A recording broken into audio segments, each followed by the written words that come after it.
አብ ወልድ መንፈስ ቅዱስ አሉ አይደለ? የሥላሴ ሶስቱ አካል አዎ አብና ወልድ ይተያያሉ። አብ ወልድን ያየዋል።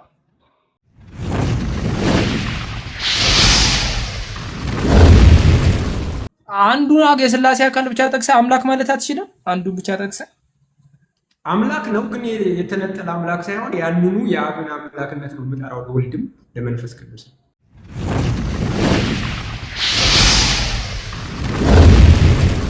አላህ መንፈስ አይደለም፣ እግዚአብሔር መንፈስ ነው። ስለዚህ አይን አለው ወይ ብለህ ስትጠይቀኝ ክሊር ማድረግ አለብን። ምክንያቱም ያለህ አይነት ወይም ያንተ አይነት እንዳይመስልህ እግዚአብሔር አይን አለው ሲባል አይን አለው ያለ እግዚአብሔር ያያል። ግን ፊዚካል አይን አለው ወይ እግዚአብሔር የለም።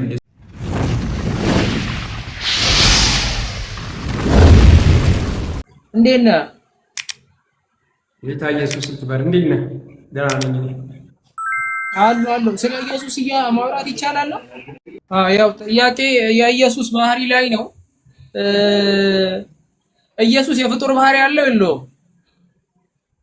የሰውነት ባህሪ ስላለው ሰውነት ደግሞ ፍጡር ስለሆነ የፍጡር ባህሪ አለው ለሰውነቱ ማለት ነው። የፍጡር ባህሪ ያለው አምላክ ለምን ታመልካለህ? እኔ የፍጡር ባህሪ ያለው አምላክ መቻል ሰውነት ነው ያለው ስላልሰማኝ የፍጡር ባህሪ አምላክህ የፍጡር ባህሪ አለው የለውም? አያው በመሃል ገባኝ ጠይቀኛለህ። ስመልስ ድረስ ደግሞ ጊዜ ያልኩትን ነው ማድመጥ ያለብህ።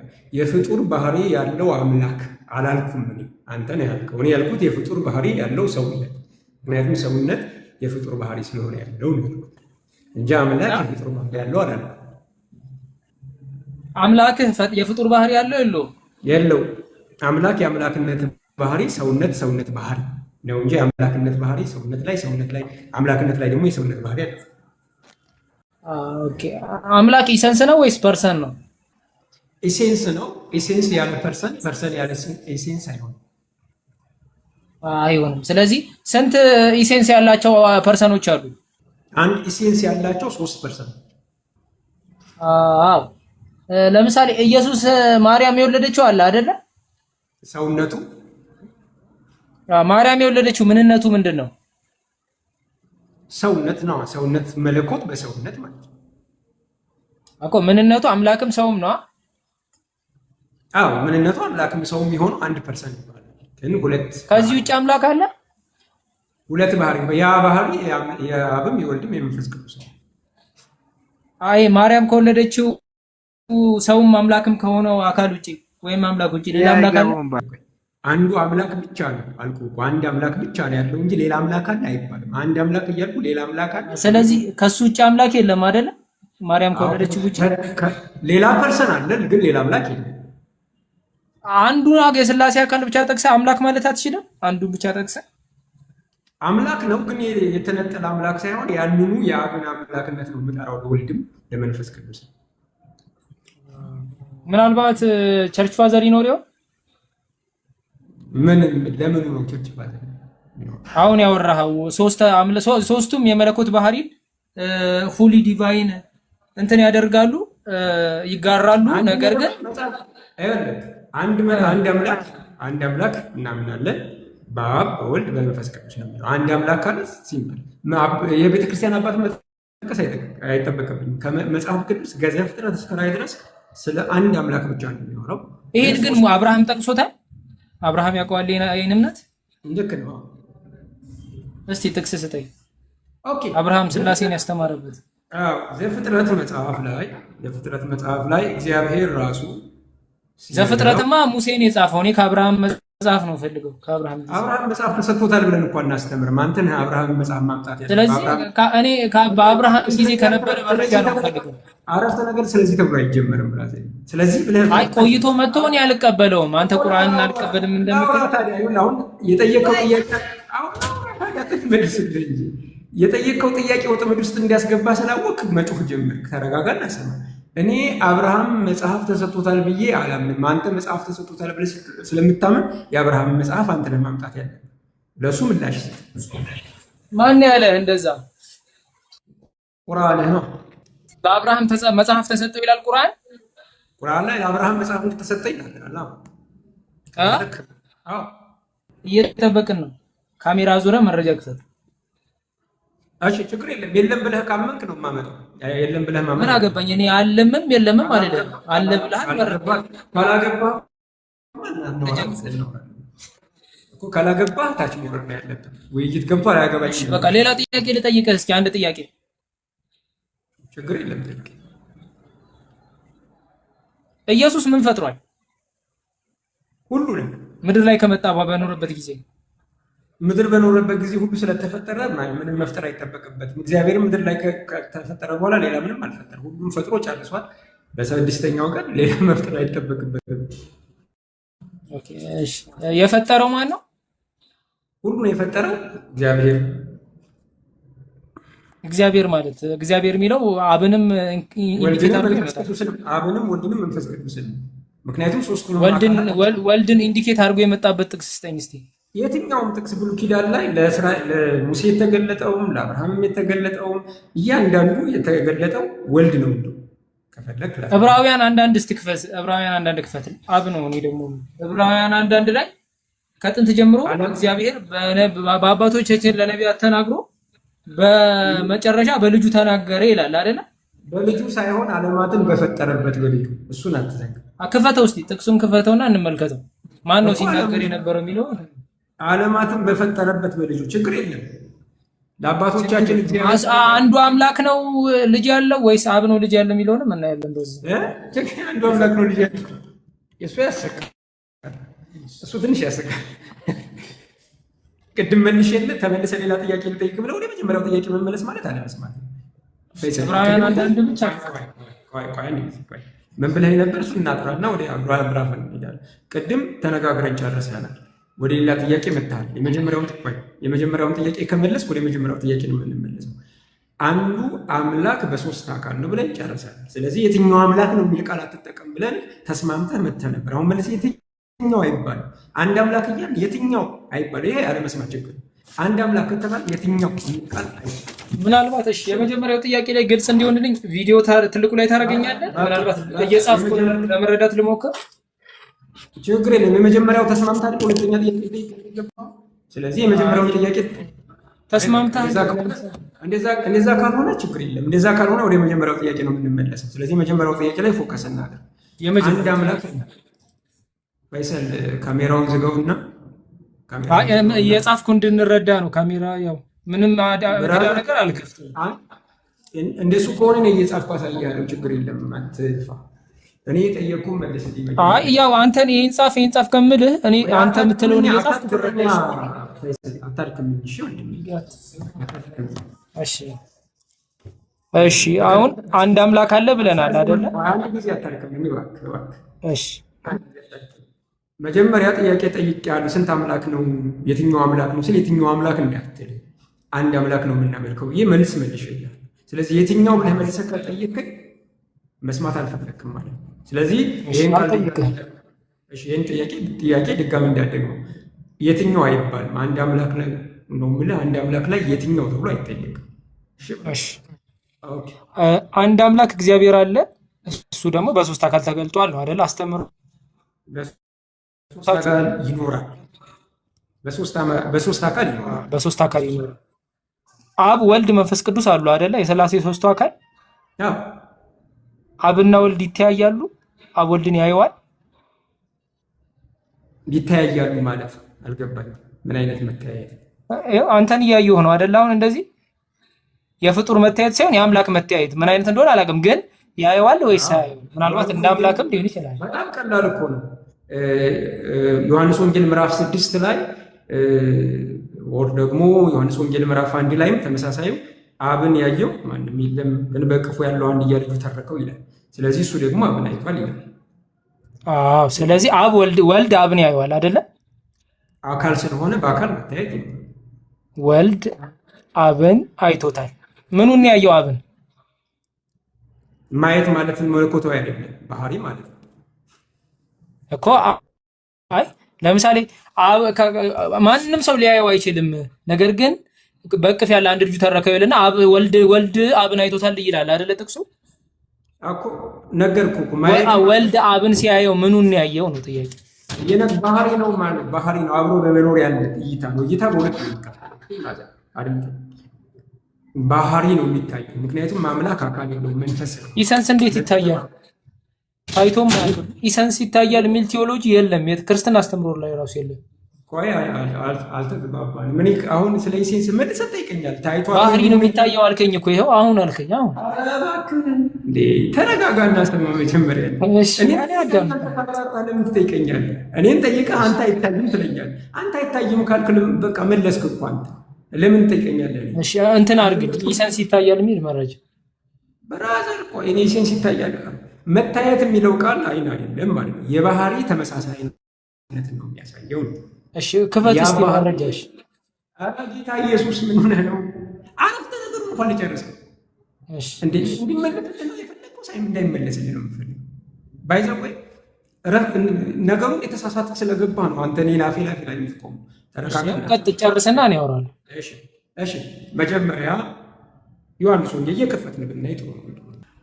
ዮሐንስ ወንጌል ምዕራፍ 1 ከምዕራፍ 1 እንግዲህ እንዴት ነው ሲባል በመጀመሪያ ቃል ነበር፣ ቃልም በእግዚአብሔር ዘንድ ነበር። ዘንድ ሲባል አብሮ መሆኑን ያሳየናል፣ በአካል ደረጃ ማለት ነው። ቃልም ራሱ አምላክ ነበር ነው። እግዚአብሔር የሚለው ቃል ቲዮስ የሚለው ነው፣ አምላክ ነበር ነው። ስለዚህ ከአምላክ ጋር ከአብ ጋር ነበረ ነው። ቁጥር 14 ላይ አብሮ መሆኑን ካሳየን በኋላ በረጋግተ ሰማኝ እንድትረዳው ማለት ነው። ቁጥር 14 ላይ ቃልም ሥጋ ሆነ ጸጋና እውነቱን ተሞልቶ በእኛ አደረ፣ አንድ ልጅም ከአባቱ ዘንድ። ስለዚህ ቃል የተባለው ልጁ እንደሆነ ይነግረንና ከአባቱ ዘንድ አየህ፣ ዘንድ ከእግዚአብሔር ዘንድ ከአብ ዘንድ። ስለዚህ ልጁ ቃሉ ሲሆን ቃልም ከእግዚአብሔር ዘንድ ነበር የተባለው አባቱ እንደሆነ፣ ያ ቃል ደግሞ እግዚአብሔር እንደሆነ። ቃልም ሥጋ ሆነ ሲባል ልጅም ሥጋ ሆነ እግዚአብሔርም ሥጋ ሆነ ብለን መተርጎም እንችላለን በቦታው ላይ ማለት ነው። ከዛ ቁጥር 18 ላይ እንዲህ ይላል፣ መቼም ቢሆን እግዚአብሔርን ያየ እግዚአብሔር ተብሎ የተጠራው አባት ማለት ነው። ላይ በኮንቴክስቱ ስናየው ያየው አንድስ እንኳ የለም፣ በአባቱ እቅፍ ያለው አንድ ልጁ እርሱ ተረከው። በአባቱ እቅፍ የሚለው ቃል አብሮ ማለት ነው። አብ ዘንድ ሲለን አብሮ መሆኑን ነው የሚነግረን። ስለዚህ አብሮት ለዘላለም የኖረ በባህሪ አንድ ሆኖ በአካል በሁለተኛ አካልነት አብሮት የኖረ ስለሆነ በእቅፉ ያለው ማለት አብሮ ያለው እርሱ ምን አለው? ተረከው። እንዴት ነው የሚተርከው? ተመሳሳይ አንድ አይነት ባህሪ ስላለው በባህሪው ነው የሚተርከው። በባህሪው አየው የሚለውን ቃል ምንድን ነው? አንድ አይነት ነው ለማለት ነው። አየው ማለት የእሱ ባህሪ በእሱ ውስጥ አለ ማለት ነው ትርጉሙ። ሌላ የተለየ ነገር የለው። እሺ እንዴት? ዮሐንስ ወንጌል ምዕራፍ ተመልከቱ። ዮሐንስ ወንጌል ምዕራፍ 14 ላይ ምን ይላል? ማየት የሚለውን እንዲገባ ማለት ነው። እሺ እኔም ብታውቁኝ አባቴን ደግሞ ባወቃችሁት ነበር፣ ከአሁን ጀምሮ ታውቁታላችሁ አይታችሁትም አለ። ማንን? አብን አይታችሁታል ይላል። በምን? በሱ በኩል። እኔም ብታውቁኝ አብን ባወቃችሁ ነበር፣ ከአሁን ጀምራችሁ ታውቁታላችሁ። ምክንያቱም እኔን አይታችኋል፣ እሱን አያችሁ ማለት ነው። ስለዚህ እሱማ አይታችሁታል ማለት ነው። አይታችሁታል በምንድን ነው? በባህሪ ነው። ባህሪው መልካም መሆኑን፣ ቸር መሆኑን፣ ፍቅር መሆኑን፣ ታማኝ መሆኑን እሱም ማለት ነው። እይታ ደግሞ በመጽሐፍ ቅዱስ ሁለት አይነት ነው፣ ቪዥዋልና ወይም በእምነት የሚታይ እምነትና በስጋ የሚታይ አይን ማለት ነው። ስለዚህ አብ ወልድና አብ የሚታየት ማለት የባህሪ አንድነት ወይም የባህሪ ተመሳሳይነትን የሚያሳይ ነው። ከዚህ የተለየ ነገር የለው። ኦኬ ከተረዳ ከቀጠልክ ምዕራፍ 6 ላይ ማየቱን ላሳይ። እንትን ነው ግልጽ ላድርገው። ቪዥዋል ሳይሆን በስጋ አይቶታል። ስጋ የሚባል ሳይኖር በስጋ አይቶታል ይባላል። ወልድ ስጋ የለውም እንዴ? በስጋ አይቶታል ማለት አብ ወልድን በስጋ አይቶታል ወይስ አላየውም? ወልድ በለበሰው ስጋ። አሁንም ጥያቄህን አስተካክል። ምን ማለት ነው እሱ? ወልድ ስጋ ለብሷል አይደለም? አይ ስጋ ለብሷል አይደለም የሚባለው፣ ሰው ሆኗል ወይም ስጋ ሆኗል እንጂ ስጋ ለብሷል እኮ። ስጋ ሆኗል፣ ስጋ ሆኗል። ይሄን ስጋ የሆነውን በስጋ አይቶታል። በስጋ የሆነው በስጋ አይቶታል። ማን ነው በስጋ ሆነው? ማን ነው በስጋ የሚያየው? ወልድ በስጋ ስለሆነ አብ አይቶታል አላየውም? ወልድ በስጋ በመሆኑ እንዴ? እግዚአብሔር ሁሉን ተመልካች እኮ ነው። እንዴት አይ መረጃ አምጣ እንዳየው። አብ ወልድን አየው የሚል መጽሐፍ ቅዱሳዊ ጥቅስ። አይ ልክ ነህ ብራዘር፣ አንተ እኮ በጣም አይ እኔ ልክ አይደለም። መልስልኝ፣ መረጃ ስጠኝ። ፈይሰል አንተ ከቁርአን ፈይሰልን አላህ አይቶታል የሚለውን ማስረጃ ስጠኝ። ምን ማለት ማየት የሚባለው ነገር እግዚአብሔር ሁሉን ተመልካችና ሁሉን አዋቂ ሆኖ ሳለ በሲንግል አንድን ነገር አላይቶታል አላየውም የሚለውን እኮ ነው የሚያስቀኝ። ይሄ በጣም ትልቅ የእምነቱ እንትን ነው፣ የእምነቱ መሰረት ነው። ትልቁ የእምነት መሰረት ከሆነ ፈይሰልን አይቶ ነቢዩ መሐመድን ማነኝ እኔ እኮ ስለ አምላክ ማንነት እኮ እየጠየቅኩ ነው። ሁለቱ ስለ ስለ ሰው ማንነት ነው። ስለ ስጋ አይደለ ጠየቀኝ። ፍጡር ብቻ ነው ያ ስጋው እና ፈጣሪ ነው ስጋ። ኦኬ ያ ስጋ የለበሰው ነው ማለት የስጋ ባለቤት የሆነው አምላክም አይደል? ስለ ስጋ ነው የጠየቀኝ እኮ ስለ አብማ። እሺ እንትን እናድርግ። ይኸውልህ አሁን እንትን ሚስ አንደርስታንድ ሀሳቤን ኢንተራፕት አደረገኝ። በደንብ ግልጽ አድርጌ ልጠይቀና ደቂቃ እኔ መላሽ አይደለም ስመልስ ድረስ ጊዜ ይሰጥ። አትጮህ፣ ተረጋግተህ እኔ እስከጨርስ ጠብቅ። መልስ እስከምመልስልህ የጠየቀኝ እኮ ላወራ ነው። ኧረ እባክህ እንዴ ሰው እንጂ እንዴ ጠብቄ አውርጅ ዝም ብዬ ላወራ ስል እንዴት ላስወጣ? በመሀል እየተጫዋጫዋል እኮ እኔ ነኝ የምመልሰው እንጂ አንተ አይደለም እኮ። ስለዚህ ተረጋጋና ጥያቄን ታቀርባለህ። እየጮህክ ከሆነ ልትከራከረኝ አይደለም የገባው። ከተከራከርከኝ ጥያቄ መጠየቅ ነው የምትችለው። አትከራከር። የጠየቀኝ ጥያቄ አብና ወልድ አይቶታል በስጋ ከሆነ በኋላ ስትለኝ በስጋ በሰውነት ማለት ነው። ስለዚህ ሰውነትን ደግሞ ሰው ሁሉ የእግዚአብሔር ፍጡር ነው፣ እግዚአብሔር ያየዋል። አለቀ። በመለኮቱ የክርስቶስን መለኮትነት አይቶታል ካለ አብሮት ነበር የነበረው እያለ እንግዲህ ምንም ላረግህ አልችልም። ከረበሽክ እሺ ወደ ሁለተኛው ፖይንት ልምጣ። ምኑን ያየው? ወልድ አብን ሲያየው ምኑን ያየው?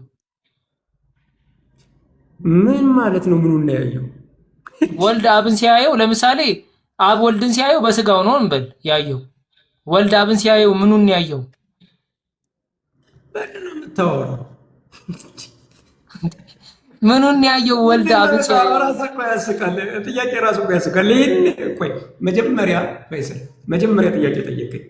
ማየት ማለት መለኮታዊ እይታ ነው አልከኝ። መለኮታዊ እይታ እስከሆነ ደግሞ መንፈስ ነው። መንፈስ ደግሞ መንፈስ የሆነ አካል ደግሞ አካል ስለሌለው በስጋዊ አካል እንደሚታይ አይደለም የሚታየው፣ ባህሪ ነው አልኩ። አብ ወልድን በባህሪ አየው ማለት አብሮት ነበር ማለት ነው ትርጉሙ ብዬ ቅድም ነግሬሃለሁ እንጂ እንደዚህ አላየውም አይደል? እንዲህ በአይኑ ፊዚካል ላይ እንዳንተ አይነት እኮ አምላክ የለውም። አንተ ተው እንደሱ አትበል። እግዚአብሔር አይን የለውም ብራዘር። እንዳንተ አይነት አይን ያለው አላህ ነው እግዚአብሔር አይን የለውም አለው። ይሄን ብቻ መልስ። መረጃ ጆሮ እኮ መስማት አለበት። መልስልህ። ምን ብዬ እንደመለስኩልህ አሁን አሰማኝም። ሁለት ጊዜ መለስኩልህ። ባይዘው ለጠየቀኝ ጥያቄ እሺ አንዴ ባክ ኤንድ ፎርዝ እናድርግሽ ወይስ አሁን እኮ እየመለስክ አይደለም ታውቃለህ? አንተ ነህ እየሰማህ ያለው። ሁለት ጊዜ ጥያቄ ልጠይቅህ እየጠየቅኩ ባክ ኤንድ ፎርዝ እናድርግ እየጠየቅኩ አድምጥ እንዴ። አሁን እኮ አንተ አታደምጥም እንዴ? አልመለስኩም። ሳታደምጥ መልሰልህ። እግዚአብሔር አይን አለው ወይ ብለህ ጥያቄ ጠየቀኝ ሁለት ጊዜ ሙሉ። እሺ ብራዘር ቋን ስማ፣ አሁንም ስማ ካልሆነ ትወጣለህ እንዴ። ሁለት ጊዜ እግዚአብሔር አይን አለው ወይ ሁለት ጊዜ ጠየቀኝ። ሁለት ጊዜ ሙሉ መልስ መልሼልሃለሁ። አታስታውሰውም በእርግጠኝነት። እኔ ሶስተኛ ልመልስልህ። አላህ ነው እንዳንተ አይነት አይን ያለው፣ እንደኛ አይነት አይን እግዚአብሔር የለውም፣ መንፈስ ነው።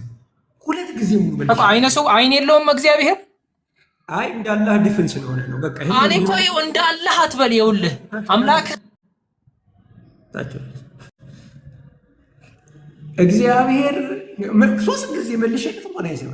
እግዚአብሔር መንፈስ ስለሆነ እንደኛ አይነት አይደለም አይን ያለው። አላህ ነው እንዳንተ አይነት አይን ያለው።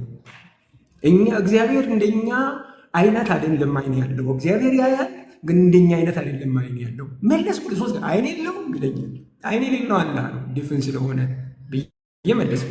እንዳንተ ስነ ስርዓት ስላጣ ማለት ሰው እንዴት አይሰማም? በጌታ ሶስት ጊዜ ሙሉ ሁለት ጊዜ ጠይቀኸኛል፣ ሁለት ጊዜ መልሼልሃል። እግዚአብሔር አይን አለው ወይ አለ።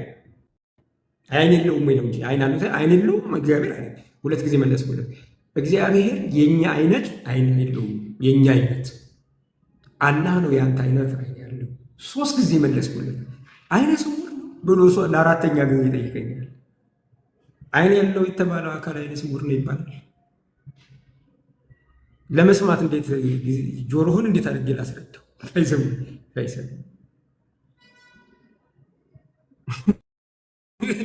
እንዴት አሁን አንተ ጆሮ አለ ወይ ነው መጠየቅ? ጆሮ አለ እንዴ? ምን ሆነ ነው አንተ ይሄን ማለት ያለበት? የምር ወንድማችን ጆሮ አለ ወይ ነው የሚባለው። ሶስት ጊዜ ሁለት ጊዜ ሁሉ ጠየቀኝ። ሁለት ጊዜ መልሼ አላስታውስም። ሶስት ጊዜ ልመልስ፣ ሶስተኛ ልመልስ አይሳም። ካልሰማ ደግሞ ክርክር ብቻ ነው የሚሆነው። እሺ መሐመድ እንዴት ነህ? ወይ እግዚአብሔር ይመስገን። እንዴት ነህ? አሎ እኔ ከቅድም ጀምሮ እየተከታተልኳችሁ ነው ነበር የነበረው እና የእሱ ጥያቄ ገብቶኛል። እስቲል ያንተ መልስ ግን ለእኔ አሁንም አልገባኝም። የእሱ ጥያቄ ገባ። እግዚአብሔር ምን አይነት አይን አለ? ቆይ አንድ ጊዜ ተረጋጋ። ለምሳሌ መጨረሻ ላይ የጠየቀ ጥያቄ ግን አንተ መለስኩለት የምትለው ካልተረጋጋህ እኮ መልስ የለም። ካልተረጋጋህ እንዴት ትሰማለህ? ካልሰማ ደግሞ እንዴት ትረዳለህ? አሁን የሁለታችንንም ስትሰማ እኮ ስለቆየህ እሱ ምን ብሎ እንደጠየቀ እኔ ምን ብዬ እንደመለስኩለት ንገረንና ከዛ እንዳልገባት ነግረናል። ቀጥል። እግዚአብሔር አይን አለ ወይ አለ። ከዛ እንዳንተ አይን የለውም አልከው። ሲጀምር የአይኑን ምን አይነት ነገር እንደሚጠይቅ አይኑ አለ ወይ ነው ጥያቄው ራሱ። አይን አለ ወይ አልሰማህም? አንተ ራሱ አልሰማህም። አሁን ስትናገር ራሱ አሁን በደንብ ስማ። እግዚአብሔር እንደኛ አይነት ማለት ፊዚካል እንደዚህ የሚዳሰስ እና እንደዚህ ፊዚካል አይን የሚያይ እግዚአብሔር የለውም። እግዚአብሔር መንፈሳዊ ነው፣ መንፈሳዊ እይታ ላይ ያለው አላህ ነው። እንዳንተ አይነት አይን ያለው እንደሱ አይነት አይን የለውም ብዬ አስረድቻለሁ። አሁን ገባ ምን እንዳልኩ? አሁንም ድገምልኝ ብሎ አልገባህም። ሰውን አልሰማህም። ባይዘው ወይ ኮመን ነገር ልንገር፣ ሙስሊም ስትሆን የመጀመሪያ ልድገምልህ ያልከው በቃ ሚውት አድርገው አንተ ያልከውን ልድገምልህ። እስኪ ድገምልህ። እግዚአብሔር መንፈስ ነው፣ አይኑም መንፈሳዊ አይን አለው። አንተ እንዳንተ አይነት አይን ያለው አላህ ነው አልከኝ። ያልከኝ ይሄንን ነው። ከዚህ ምን ገባ? ምኑን ያልገባህ ታዲያ ከዚህ? ስለዚህ ያልገባኝ ለኔ ጠይቀኝ። ደግሜዋለሁ በስነ ስርዓት አልደገምኩትም። ያልከኝ ደግመኸዋል። አሁን ደግሞ በቃ አልሰማኝም አትበላ እኮ አልሰማኝም የሚለውን ነገር አንሰው። በቃ ሰማ እኮ በትክክል ደግመኸዋል። አሁን ሰምተኛል አልኩህ። ምንድነው ጥያቄው? ያልገባህ ነገር እዚህ ጋር ምንድን ነው? ለጥያቄ መልስ አይሆንም። የሰጠኸኝ መልስ ለጥያቄ መልስ አይሆንም። አንተ መች ጠየቀኝና መጀመሪያ ይሄን ስናገር ለሱ ነው የመለስኩልህ። አንተ አልመለስኩም። ለሱ ለጠየቀ ጥያቄ መልስ አይሆንም። አሁንም አድመጥ። መልስ አይሆንም ሌላ ጉዳይ ነው። መልስ አይሆንም መብትህ ነው። አንተ እንደ መልስ አለመቁጠር መብትህ ነው። ግን ምኑን ያልገባህ አይደለም። መልስ አይሆንም። ጥያቄውን የሚመስል መልስ ስጠው። ጥያቄው አይን አለው ወይ ነው እንጂ የአይኑ ምን አይነት ነው አልጠየቀህም። አሁን ራሱ እየሰማኸኝ መልስ አይሆንም ማለት መብትህ ነው አልኩህ። አድምጠኝ መጀመሪያ። መልስ አይሆንም ማለት መብትህ ነው። ማንም አይከለክልም። እሺ እኔ ጥያቄው እግዚአብሔር አይን አለ የለውም? ጥያቄው በቃ ይሄ ነው። በቃ መልሰው ይሄ ነው። በቃ ምን ላድርግ? እየመስማት አንተ ጆሮ አለው ይለው ጥያቄ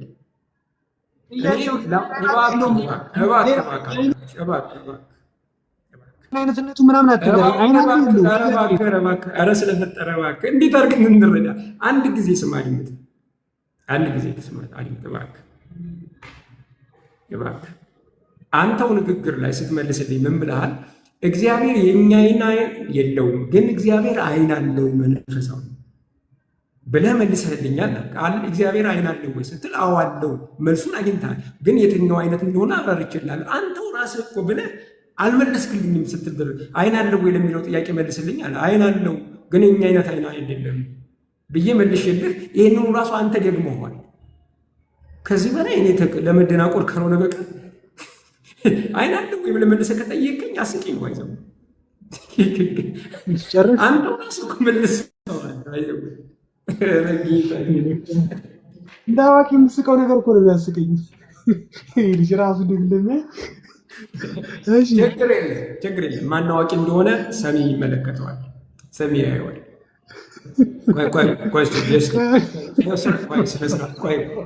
ስነ ስርዓት ስትመልስልኝ አልክ አላህ ያንተ አይነት አይን አለው፣ እግዚአብሔር ግን የኛ አይነት አይን የለውም።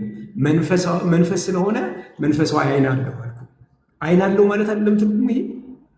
አሁን አንተ መቼም ጤነኛ ለሆነና በትክክል ለሚያስብ አእምሮ እኮ እግዚአብሔር አይን አለው፣ ግን አይኑ መንፈሳዊ አይን ነው፣ የሚዳሰስ የሚነካ አይደለም። እግዚአብሔር መንፈስ ስለሆነ እንደኛ አካል ስለሌለው የሚል ሀሳብ አንስቻለሁ።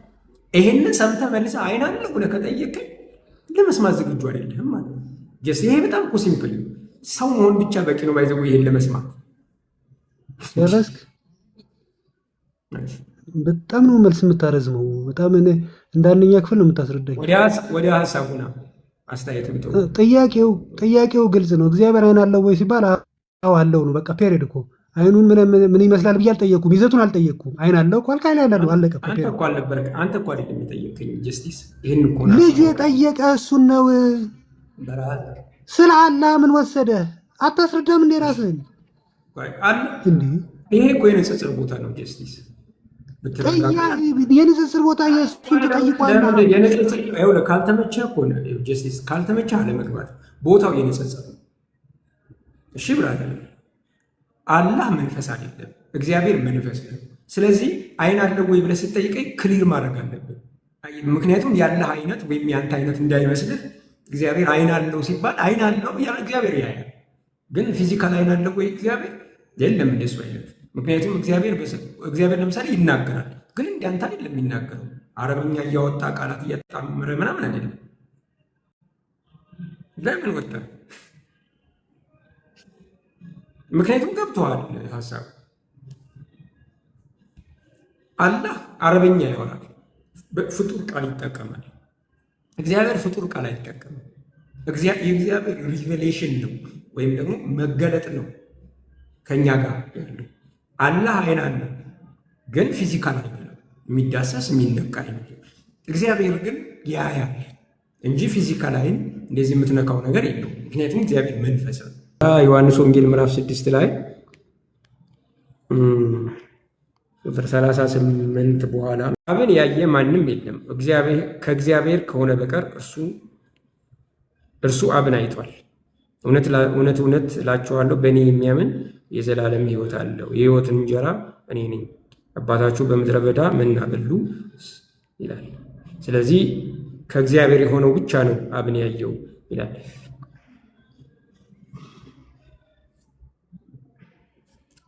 ከዛ ውጭ አብን ያየ የለም ነው የሚለው።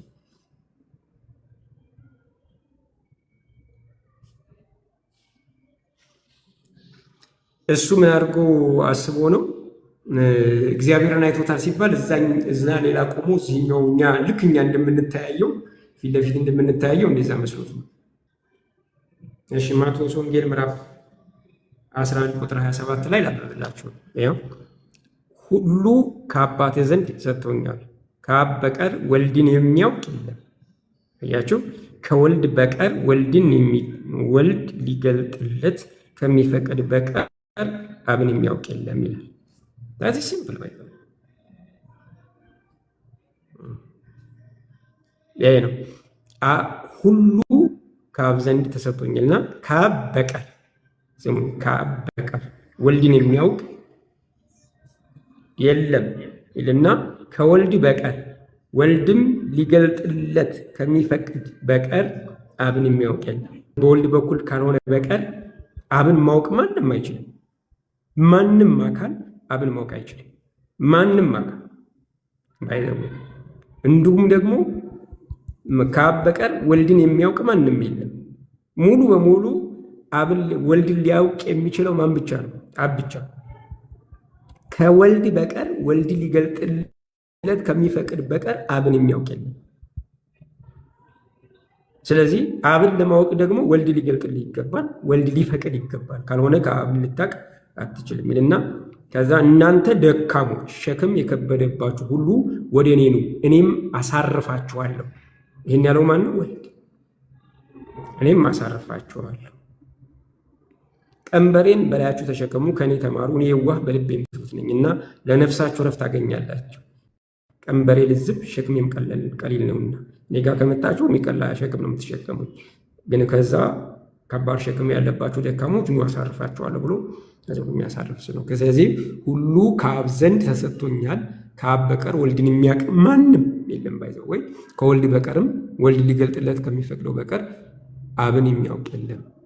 ስለዚህ በትክክል ይሄ ነው። ከላይ ደግሞ ጀምራችሁ አዎ አባት ሆይ ፈቅደ በፊትህ እንዲሆነዋል ምን በዚያ ኢየሱስ መልሱ እንዳላቸው አባት ሆይ የሰማይና የምድር ጌታ ይህንን ከጥበበኞችና ከአስተዋይ ሰውረህ ለሕፃናት ስለገለጥክላችሁ አመሰግናለሁ ይላል።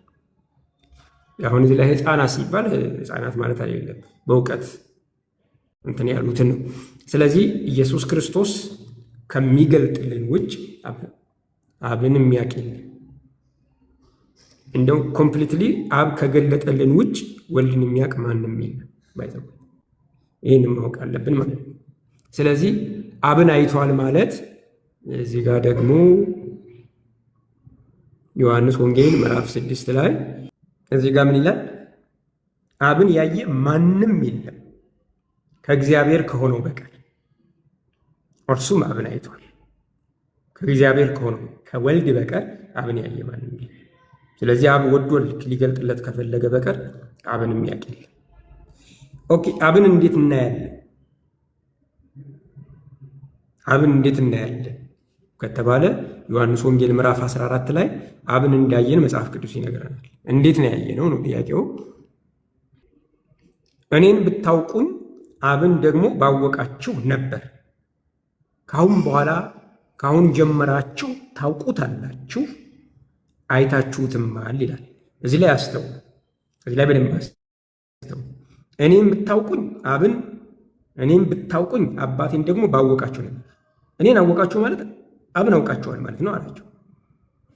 ካሁን ጀምራችሁ ታውቁታላችሁ ማንን? አብን አይታችሁትማል አላቸው። ኦኬ፣ ምን ማለት ነው?